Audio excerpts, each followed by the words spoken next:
So I don't know The if game is I'm to on. succeed, and we've faltered. We have not faulted. Temporary setback. We have not faulted. We will move on.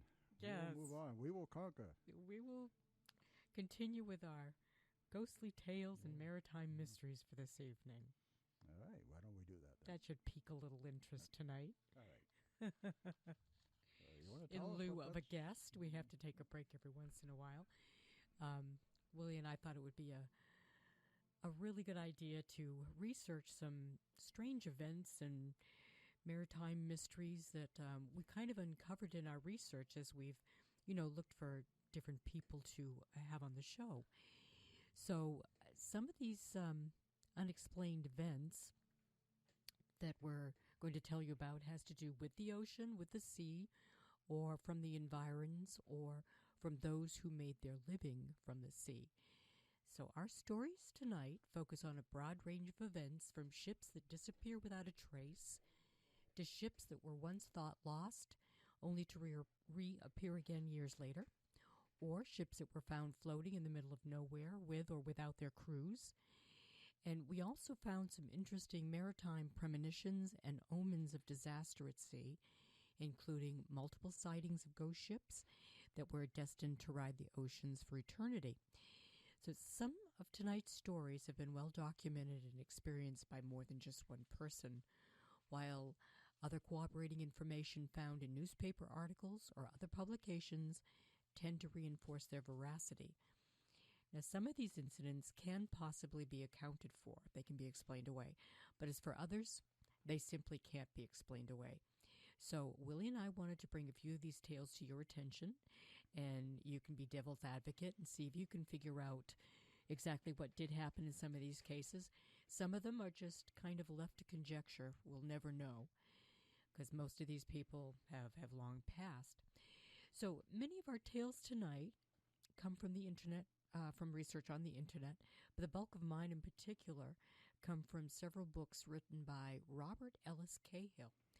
And he's a New Englander. He's an author from Salem, Mass. And he was known as a folklorist of sorts, and he wrote some 30-plus books. He has at least 30, I think it's 32. But he also held more conservative positions, such as serving in the military. He was a scuba diver. He served as a Massachusetts state representative, and he was also sheriff of Essex County in Salem, Massachusetts. Now, coming from such a conservative background, you might wonder where his interest in things like the paranormal, legends, or maritime tales would come from. Well, it seems that when he took office as the sheriff of Essex County, he had heard of a legend, and he heard of a curse that had been put on the position of sheriff in Essex County by a man by the name of Giles Corey. And those who are up on your witchcraft history have heard of Giles Corey. He was a farmer in 1692. He was very successful, and he unfortunately was accused of witchcraft. This is a prelude to what I'm getting into, so it is germane to the subject, so to speak. He was condemned to be pressed to death by heavy stones being laid on his naked body, and even under this kind of duress, he professed his innocence. He said that he wasn't a witch, but he did utter a curse on the sheriff at that time.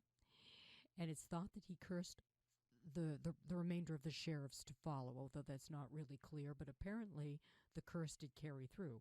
So it was Sheriff Corwin that sentenced him in 1692, and Giles' curse was, he cursed Sheriff Corwin, and he said that he would die drinking his own blood. And that's exactly what happened. Sheriff Corwin wound up choking on blood, and I don't know if he had pneumonia or what it was. So thus began the curse.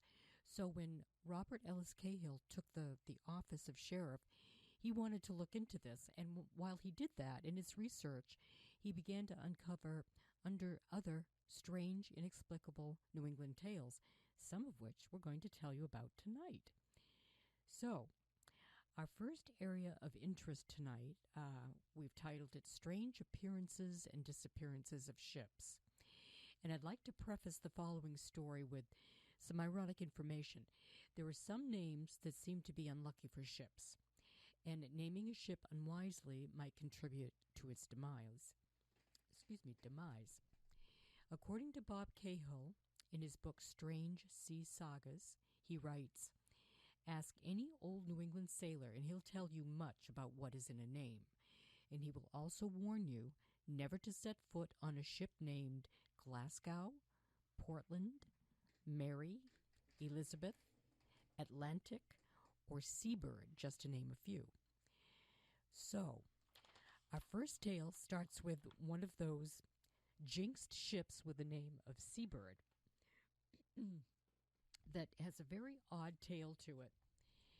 And if you can hold on just a moment here. Were you familiar with that story, Willie? I am not The story familiar of the with that seabird? one. No, I'm not familiar with that one. So I am sitting here just waiting to find out what.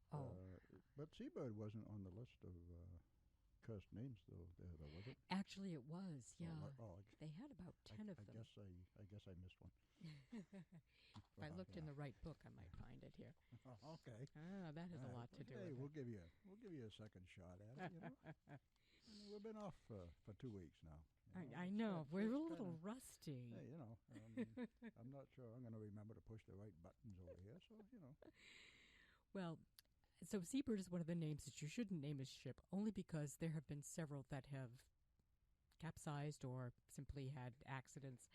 There was, off the coast of Gloucester, there was a steamer. There was also a yacht, and they all came to bad ends. And then there was a larger ship, New England's first seabird. Now, however, it's a very strange mystery. She came crashing ashore under full sail at Newport, Rhode Island, on a stormy October day in 1850. So when she slid onto the eastern beach at Newport, the villagers boarded her and found that the ship was in good order, but there was no crew. Everyone was gone. The only living creature on board was a dog. So the Seabird had been sailing from Honduras and apparently was heading north under the command of Rhode Island's John Huxham, when for some unknown reason, Huxham and his crew had disappeared, never to be seen again. And, to add to this mystery, after it had beached itself, 2 days later the Seabird disappeared. And it's a mystery as to what exactly happened. How did it right itself? Was it hauled off by other people? how do ships just disappear like that? I mean, there's I know. so many of them Yeah. that we came across. But what I really want to know, though, was the dog okay? Actually, the dog was okay. Oh, good. The villagers took the dog All off board. So whether it's not known whether the ship drifted away or if it was hauled out to sea by someone, but it was never seen again, and the crew was never seen again. And it does say that the only article left behind was the mongrel dog, and the villagers took care of it. Oh, that's good. Isn't that a nice story? I'm glad to hear that. Kind anyways, of. But very kind of. strange. Very strange. I mean, no flotsam, no one ever saw the ship again, no one ever saw the crew again. What do you suppose happens to, well, that's kind of a dumb question because there's so many possible Yeah, there's things so many that could possibilities. But apparently Anything, it wasn't, I don't know if there's much left in the way of research that you can, delve into this and see if you can find anything. I think you probably have to find out the registry where it was built and who owned it. That might be one way, but on record there doesn't seem to be a whole lot Right. of But I information. mean these stories of, the whole cruise disappearing and ships disappearing, how does... How does that happen? How does that happen? Are we going to get into this... We've got some other- brain teasers tonight on that subject. Are we going to get into this other dimension thing tonight, I wonder? Well, I guess that's always a possibility. Yeah, there's a possibility for you. There are a couple of ships that we've come across that could possibly qualify for having transcended to another dimension, but that's kind of far out, I realize. But there simply seems to be no real explanation. How can you say it's kind of far out? You never know. No, you don't. But most people listening to stories like this, the sea, the ships, they're very solid. They're of this realm, and to I know. have them just disappear with no explanation, or the people disappear. I know. Well, you have to believe in strange things like alternate realities in order to Oh, yeah, you say sure that do. that's even possible. You absolutely do. Most people would say, well, the crew, they just got washed overboard, and But then again, usually there's some kind of something left, clothing that washes ashore, something. Yeah, I know it. Well, our next story is about this very thing. The name of this ship, it's another one. It was the Marlborough Glasgow. Again, Glasgow being a very, very risky name to name a ship. So this apparently is one of the weirdest incidences, according to Bob Cahill, in nautical history. And no one has been able to discover what happened here either. So I'll read from Bob's book here. It was considered the derelict Marlborough Glasgow, and it was sighted off the coast of Chile in 1913 by the crew of the British ship Johnson. Now, they found the derelict ship drifting close to the jungle shore, and in quotes it says, this was taken from the log, badly weathered and obscured somewhat by a layer of mossy growth. So there's the indication that it'd been out there for a while. The Johnson skipper reported to the British Admiralty. That was taken directly from the log. Aboard the Marlborough Glasgow, the Johnson men found a full cargo of lumber. And hold on to your seats here. I'm hanging on. Okay, and a skeleton crew of 17 people. Yeah, we're talking actual skeletons. We're talking actual skeletons. The skeletons were still clothed in tattered officers' uniforms and seaman garb. 7 of them were in their bunks in the cabins. 3 of them were lying on the bridge. 3 more were dressed in uniforms and were found at the foot of the companionway. And 3 additional were found huddled under the hatch cover. 1 skeleton was at the helm, with his bony fingers still on the wheel. Now that's pretty hard to imagine. It is. How would he remain erect like that? How would he not fall over? How would his bones not fall apart? It makes no sense to me. No, it doesn't. It doesn't. That's a very, very strange part of the story. So Bob Ellis continues with his story. He says, after a lengthy investigation by British authorities, it was learned that the Marlborough Glasgow had sailed from Littleton, New Zealand on January 8th, 1890. And keep in mind of the fact that I said it was discovered in 1913. So it was discovered with its lumber and then the 24 men aboard. But she never made it to her port of call, of course. She was thought to have foundered in a storm. And I checked out the word foundered because I thought it was a misprint, and I thought it said floundered, meant floundered. I know, you would think that, wouldn't you? Yeah, but founder does mean to send to the bottom, to collapse, or to become disabled, or to sink below the surface of the water. Right, so everyone thought that it foundered. But no one will ever know what really happened aboard the Glasgow, only that she sailed the seas for 23 years with no vessel spotting her until the Johnson came by in 1913. So how do you explain that? This huge ship, from what, 1890? Yeah, a crew of 24. This was a 228-foot iron sailing ship. And it's just out there floating for 23 years. Yeah, it was constructed in Scotland in 1876. And yeah, I don't know. What was it? It was January of 1890, it right? Was, that it arrived in Littleton, New It was Zealand. Actually, it left it left Littleton, New Zealand on January 8th, 1890. Yeah, 1890, yeah.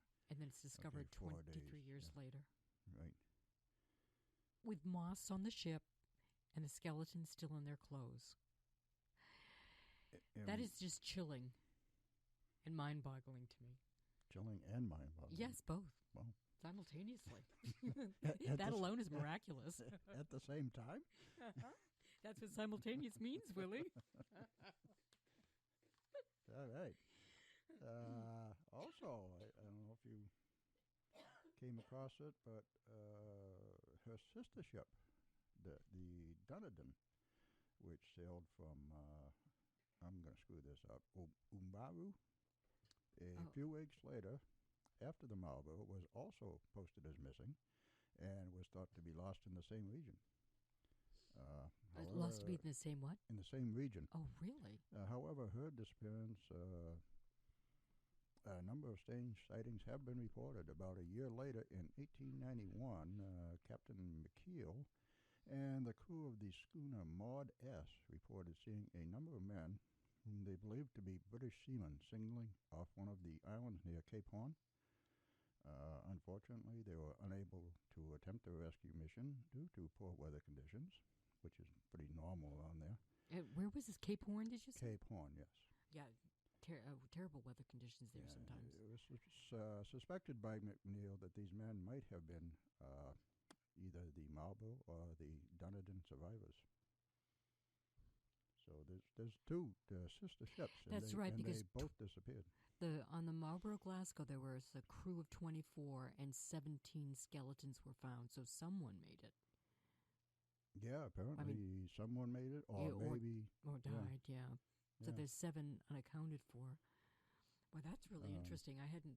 Dunedin, was that what it was? The sister ship? Dunedin. If that's how you pronounce it, yeah. Yeah. And, a thorough search was made of all the islands, but no evidence could be found of anybody. Anybody was ever there. So the identity of the stranded sailors remains a mystery, as if they were never seen again either. Okay, so once the weather cleared, there was a search party that went back to that island? There was a search made of all the islands in the area, and they could find nothing. And that was 1891? That was... I think you said 1891. I might... I said it was... I think I said it was 14 years later. No, actually, it was a year later. A year later, yeah. 1891, yeah. Yep. Yeah, that's when... Boy, that's bizarre, too. And then moving on, 19 years after the original disappearance, a strange story appeared in the Glasgow newspaper claiming that the Marlborough had been discovered by the crew of a ship named Johnson. Is that what... Right, that's the one I just... saying, yeah. Yeah. So who knows? Yeah, who knows? But Very bizarre, too. The thing that kind of strikes me as bizarre about it, that is 2 sister ships.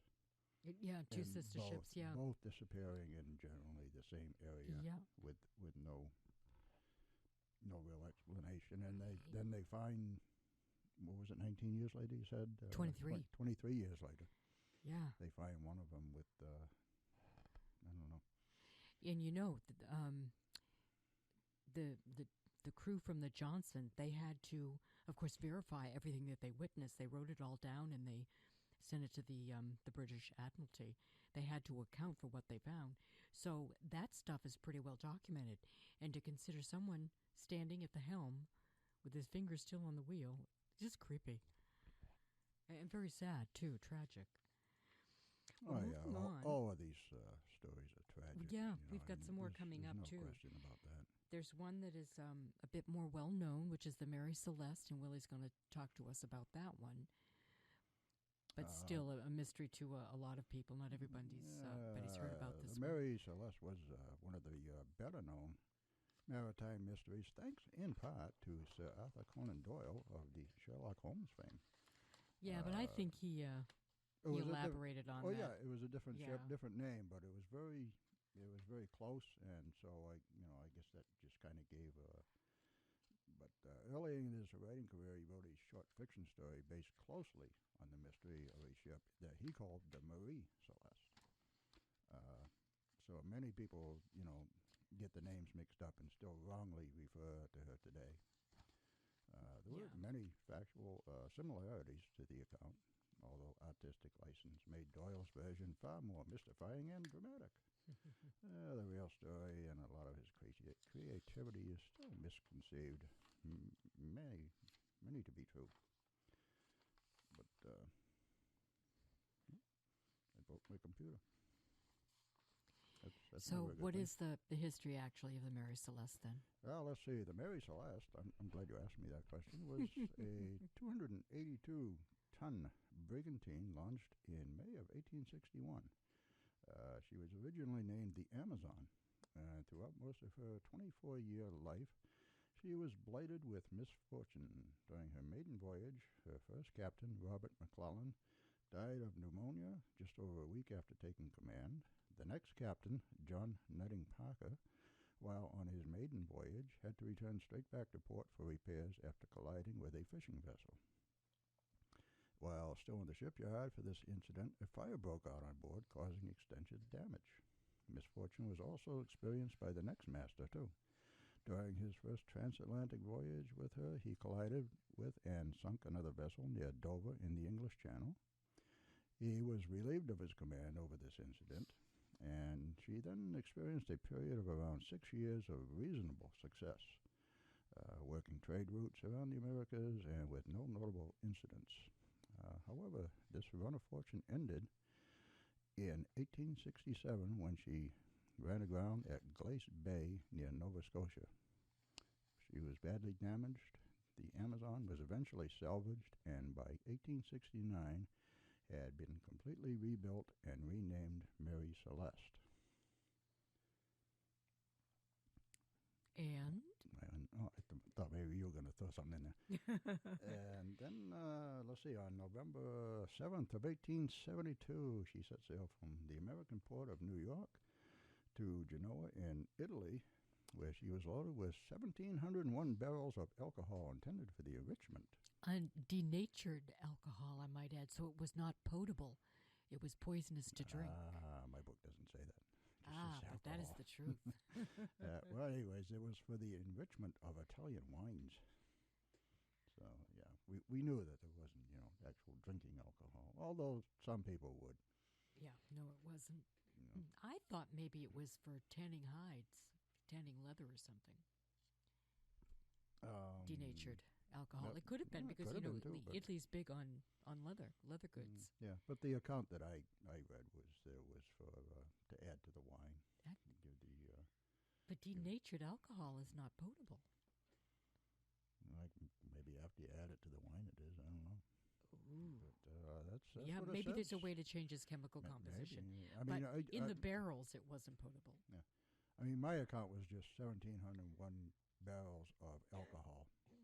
It doesn't actually say denatured, so I guess we have two different conflicting stories here. But that's all right. Aha. Conflicting stories. And so anyway, all the crew members were experienced and capable mariners, and also on board were two passengers, Sarah Briggs and the captain's wife, and Sophie Briggs, their 2-year-old daughter. The next time the Celeste was seen, around 1:30 p.m. on December 5th, about midway between the Azores and the coast of Portugal, when the crew of the De Gratia sighted the vessel off their De port bow. Grazia. De Gratia. Hey, I was close. Sighted the vessel off their port bow, listing erratically as if she was out of control. Captain Morehouse was alerted and immediately recognized her as the Mary Celeste. Morehouse was somewhat mystified by the behavior of the vessel, as he knew the Briggs to be a very capable captain and had dined with him shortly before he set sail. So Morehouse and his crew observed the Celeste for around 2 hours, but could see no one on board and no change to her erratic behavior, so they set course to intercept and investigate. A small complement rowed across to board her and offer assistance. But when they clambered aboard, they found she had been completely abandoned. Her general condition seemed extremely good, although it was clear she had recently weathered a heavy storm. She had around 3 feet of water in the hold, but was fully seaworthy, and there appeared to be no rational reason as to why the crew would have left. Except for one thing. They did mention in one account that there were 2 pumps in the hold, and one of the pumps was broken. Right. So they might have thought that maybe they were going to sink because the lifeboat was gone. Yeah, but that's one possibility. That was mentioned in here too, but they decided that one remaining pump was plenty to have kept up. So who knows if they suspected that it might be taking on even more water? Maybe that was the concern. It might have been. Nobody knows what they were thinking, what was going on at the time. But so, anyways, when they boarded, the main hatch was closed, but the forehatch, that'd be the one up in the bow, and the lazaret, that's in the stern, were both open. The vessel was fully buoyant, although it was extremely wet. Part of the mainsail had been blown away and the rigging was in disarray. The stove in the galley had been shaken out of its mounting place and cooking utensils were scattered everywhere. However, none of these things justify her abandonment. She had several months of food and fresh water in the hold, but the compass and clock were faulty, and a 1-inch diameter rope with a frayed end trailed in the sea behind. The sextant, the ship's chronometer, navigation book, and small lifeboat were all missing.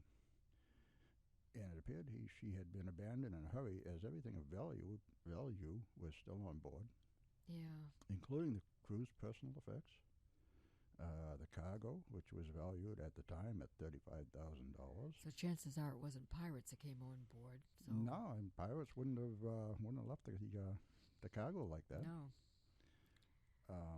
The logbook was still present, and the last entry made on the 25th of November when she passed the island of Santa Maria in the Azores.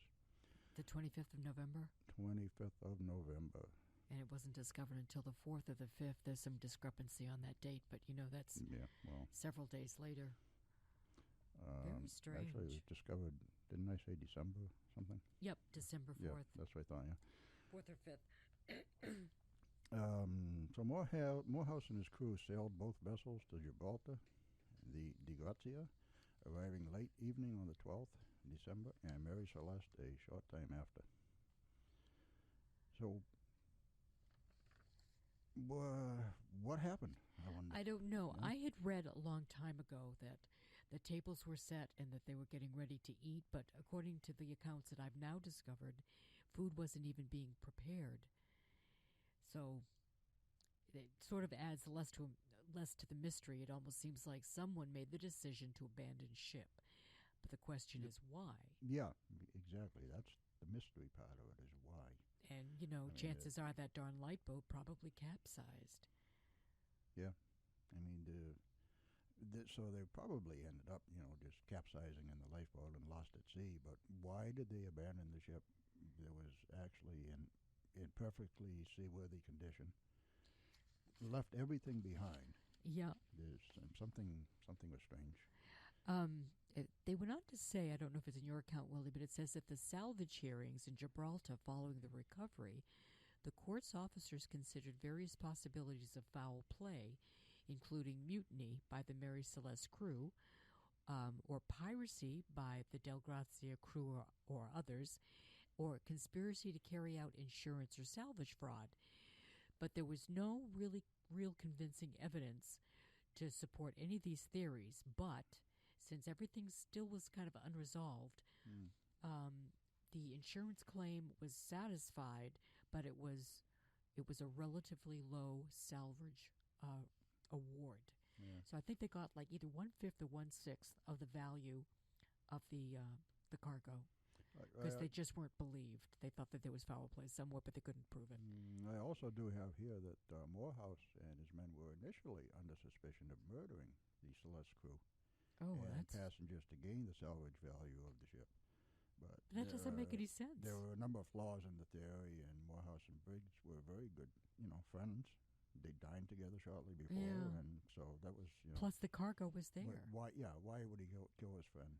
And why would he bring the cargo in? It doesn't make Yeah. any sense. It really remains a conundrum. A conundrum. I like conundrum. I like that word. And on that conundrous note, we have just exceeded the bottom of the hour, so we're going to take a short break, and we'll be back in just a couple of minutes. So please don't go away. We've got more stories about ghost ships and premonitions. Yeah, you know what? What? You want to just talk a little bit about something short, really quick, because I forgot to put in the bottom of the hour. Oh, my. Well, let me see. What have I got here? We're going to talk about the Flying Dutchman that's coming up and the history of the Flying Dutchman and even sightings of the Flying Dutchman. And then we're going to talk about Nora Breen, who was an Irish fisherman's wife in Eastport, Maine, and she had a very bizarre experience, a premonition of her husband's demise. So we'll talk about that. All right. Okay. I'm all straightened out. I'm not done yet. But I'll take a break. Okay. My throat could use it. All right. So We'll be back in a couple minutes. Supernatural Magazine, the UK's newest paranormal magazine, provides support to Spirit Radio, the Paranormal Experience. It is the magazine's goal to bring every aspect of supernatural news and research from around the world under one roof to create a universal platform for all those interested in the supernatural. More information is available at supernaturalmagazine.com.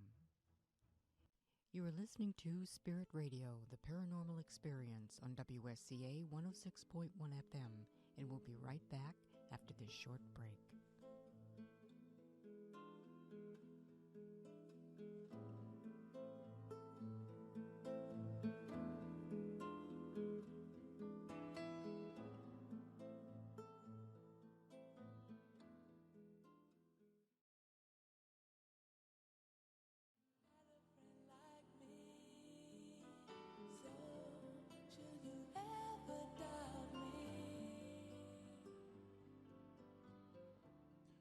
And you are tuned to WSCA 106.1 FM in Portsmouth, New Hampshire. And straight from the community calendar, the Portsmouth Public Library will be holding a monthly fiction book group starting on January 11th. You can choose from two group times, either 1 p.m. at the McLeod Room at the library or at 7 p.m. at the Hilton Garden Room.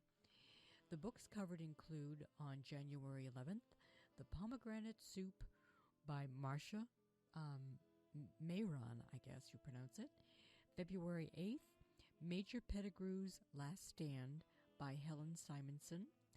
And on March 14th, The Swallows of Kabul by Yasmina Kadra. This event is free, so for more information, call the Portsmouth Public Library at 603-427-1540.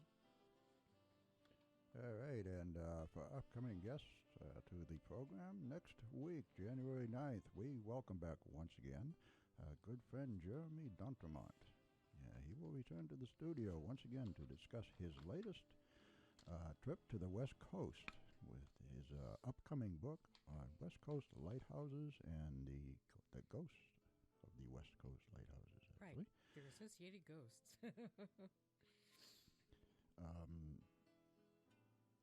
Jeremy is both a photographer and author of guidebooks with various New England histories, focusing mostly on lighthouses and their associated ghosts. On January 16th, Valerie LaFasso and Mike Stevens will be our studio guests, in studio once again. And they're very good friends, and they're the founders of Seacoast Sources, which is a group where people can go to air personal concerns of UFO experiences and sightings. And then on January 23rd, from the KRI Center, which is the KIT Research Initiative, Center for Consciousness Studies in Stratham, New Hampshire. Our guest will be Andy Kitt. He is the founder and director of the KRI Center. He is also the author of Ghost Science and the Number 42. And he will be joining us to keep us up on some of the latest goings-on at the center, upcoming events, and probably talk a little bit about his book.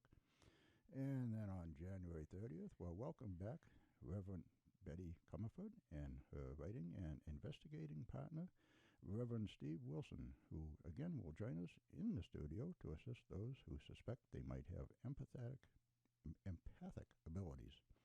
This information can be found in their jointly written book, The Reluctant Empath.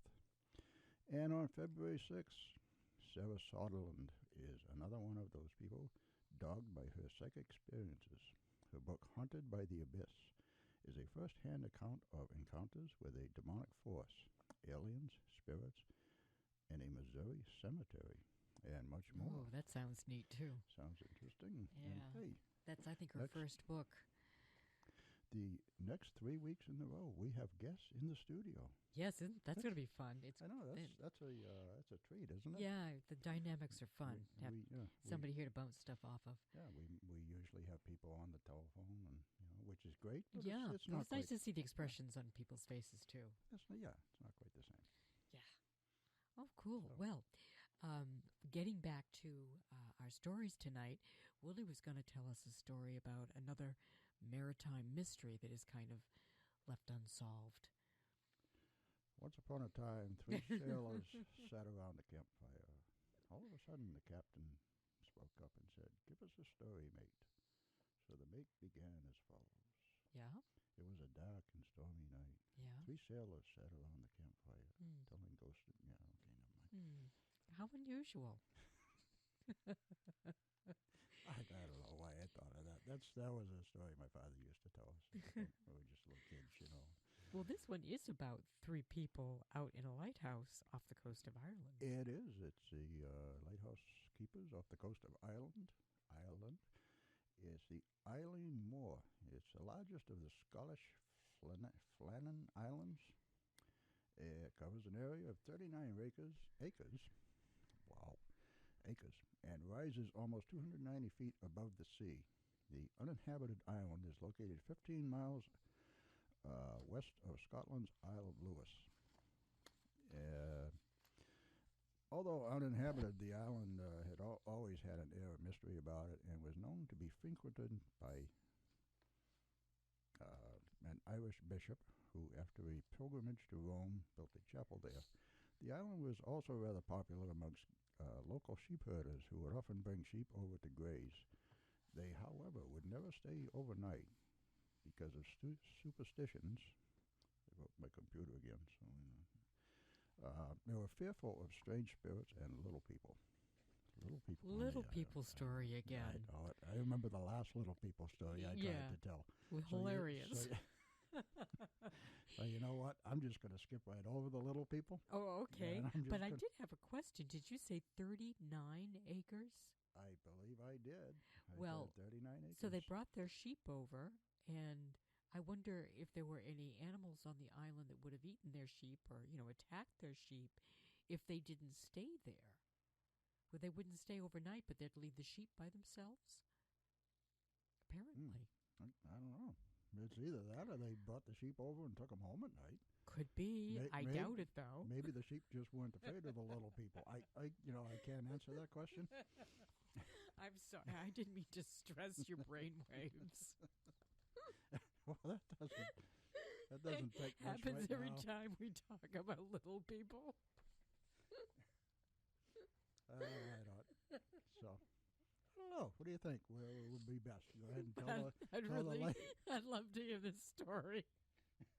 Should I tell that story of the lighthouse, or should we just talk about little people in little houses? I like the lighthouse story. Yeah? Okay. Well, there was this island off the coast of Ireland, and there was these little people that off a little island that lived in little houses on the little island. And the little sheep would come over. And including little lambs. Okay, I don't know. Maybe it's time to get serious now. I'm not sure. Anyway, due to frequent shipping losses around the remote islands, a lighthouse was commissioned. The Eileen Moor. Don't laugh at me. And construction started in 1895, and it was finished 4 years later and first lit on December 7th of 1899. I think I said 1899 twice, but hey, this story is shot now anyway. No, Willie, I want to hear the end. It's really not a funny story either. I know. The actual story. I know. Anyways. But you just have a way with your storytelling. It's not me. It's just the little people. As soon as little people comes up, you're just off and running. And I can't get anything serious done after that. Okay. Let's get serious. So the lighthouse was first lit on December 7th of 1899, where it soon became a welcome sight for passing ships. The lighthouse was manned by a crew of 3, 2 permanent and 1 occasional, meaning that he was switched off every... Part-time. Yeah, part-time. They were switched off every 2 weeks, I believe it is. And, a new keeper would come out and replace the occasional, along with some food and supplies and all that kind of stuff. At the time in question, the three stationed at the lighthouse were James Ducat, the principal keeper, Thomas Marshall, second assistant, and the occasional was Donald MacArthur. And MacArthur was carrying out the duty of first assistant William Ross, who was on sick leave. All three were very experienced, competent, and hardened seamen. At around midnight on December 15th, 1900, barely a year after the lighthouse first became active, the steamer SS Archer was passing close when Captain Holman noticed the light had not been lit. He reported this on arrival in port.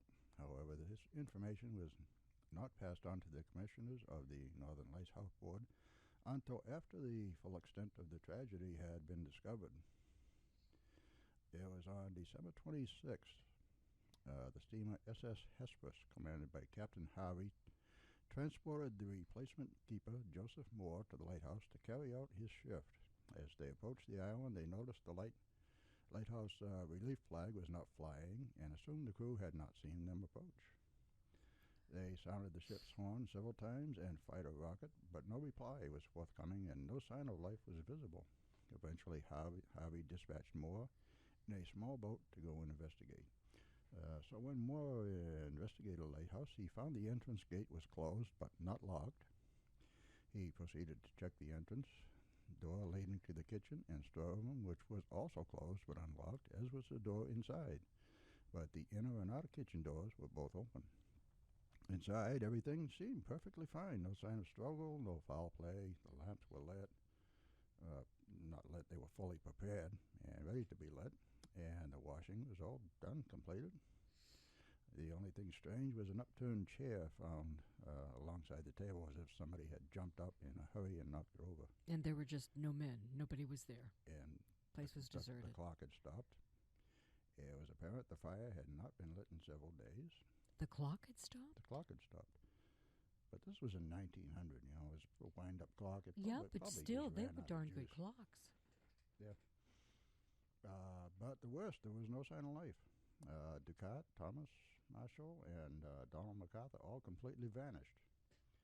Realizing something very serious had happened, Moore headed straight for the landing point and summoned three other men. They came to help to investigate, but sadly his first impressions were correct, and none of the men were anywhere to be found. They all headed back to the Hesperus, but on arrival, Harvey ordered Moore and the three others straight back to the island to tend the light until suitable replacements could be arranged. The lamp was kept operational, and over the following 2 days, a thorough search was made of the island and the lighthouse for clues. It was noted that Marshall had his sea boots and oilskins on, and Ducat had his sea boots and old waterproof coat on, as he did not have any oilskins. So the clothes of two of them were gone, but the clothes of one of them was still there. And so they knew, the only place they would have worn the clothes was to go down and work near one of the landings. So it was evident that this was what they intended to do. MacArthur's waterproof coat, however, was still present in the lighthouse, which meant he must have ventured out in shirt sleeves. And this would be very strange because this was mid-December and would have been incredibly very cold. And wet outside. And often, too, the sea spray, freezes on your skin. Oh, yeah. So an inspection of the east landing revealed it to be in perfect order. All the ropes were still coiled and stored in their moor, and observed they were on the 7th in December, and the lighthouse buildings and everything at the station was all as it should be. There was no evidence to suggest any work had been taking place there. The west landing, however, was a very different story. The crane, located 70 feet above sea level, was found to be unaffected, but the mooring ropes, landing ropes, and wooden box in which they were kept had been washed away from their storage crevice 40 feet higher up, which really doesn't make much sense. No, it doesn't. The ropes were strewn all over the rocks around the crane platform and entangled among the crane legs, but they still coiled up and none were found to be unfastened. The iron railings around the crane platform and all the way up the steps were displaced and twisted. A large boulder in excess of a ton in weight had been dislodged from its positions and crashed down onto the concrete path. Well, it sounds like there was one heck of a storm that was raging. It does. It does. But why would the men have been affected? Yeah, there was. That tower is like 280 feet high, right? Well, I'm still kind of trying to figure that out. If the island itself was 280 feet above sea level, and then the tower. Yeah, it's hard saying because there are some high cliffs on the coast of Ireland. But one of the strange things about the story is the final log entries. On December 12th, the entry was gale north by northwest, sea lashed to fury. Never seen such a storm. Waves high, tearing at lighthouse. Everything ship-shape. James Ducati irritable. Later that day, storm still raging. Wind steady. Stormbound. Cannot go out. Ship passing. Sounding foghorn. Could not see lights. Cabins. Ducat quiet. MacArthur crying. December 13th. Storm continues. Ducat quiet. MacArthur praying. December 13th. Gray, daylight. Ducat and MacArthur prayed. It's strange. They don't normally put things like that in the log. Yeah. And let's see, on the 14th, the log was storm was subsiding, still raging. Shifted west, everybody quiet. On the 15th, the storm ended. Sea calm. God is over. Oh, God is over all. Strange entries into the logbook. It almost sounds like there were people there still by the end, by the last log entry. Doesn't it? Well, yeah, they Well, he didn't say nobody went overboard, or no. By the end of the log entry, everybody was still accounted for. Seemed like it was late in the storm was over. Afternoon, I believe. The storm was over, and they were just kind of sitting around getting ready to light for the night, and then that is weird. Well, they disappeared. How about we've got time for one more quick story. I'm going to try and get this in. This falls under the category of premonitions. This is about Nora Breen. She's the woman from Eastport, Maine, and her husband had designed and built a boat that he called the Nora, and he was the captain. And he named it after his wife, and he was sailing from Portland, Maine, up the coast to Eastport. And she was concerned because he was overdue and he wasn't coming home. So deep into the night, she startled awake by the figure of a man standing by her bed. It was her husband. He was dripping wet and covered in seaweed. Nora screamed, and with trembling hands, she lit the bedside lamp. When she turned around, the vision was gone. But at that moment, she heard the clock in the Eastport church strike 1 a.m. As she leapt from her bed in terror, she noticed a puddle of water on the floor close by and a string of kelp seaweed there. She cried for help, and others in the house came running, and she told them about her dream. And her child came into the room, and the child actually bent over, tasted the water, and found it to be salty. Nora gathered up the seaweed that she found on the floor, and she placed it in a box under her bed. And she was very concerned because she felt that it was, of course, a bad omen. And the other members of her family and the neighborhood really just thought that she had an overactive Irish imagination. That isn't until the next morning when the Nora, the ship, came floating safely into port. However, when it arrived, the crew had bad news. Captain Bob Breen, her husband, had been struck by lightning as he stood at the helm in the dead of night, and that bolt of lightning had jolted him overboard, and he drowned. So Nora lived a widow for many years in Eastport, and she kept the seaweed wrapped in Irish lace in a box under her bed. And this is the end of the story, which is very odd. Coincidentally, she died on the anniversary of the night of her husband, the night that he was lost at sea. Very sad tale. Nora Breen from Eastport, Maine.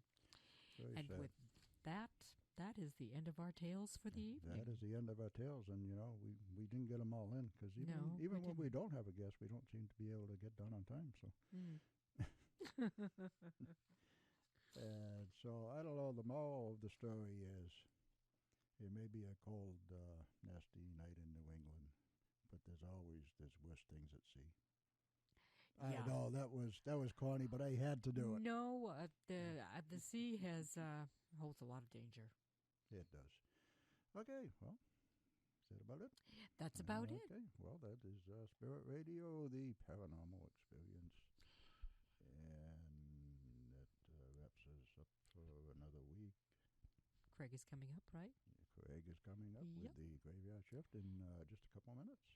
Great, and we thank you all for listening. You have a good evening and a wonderful new year.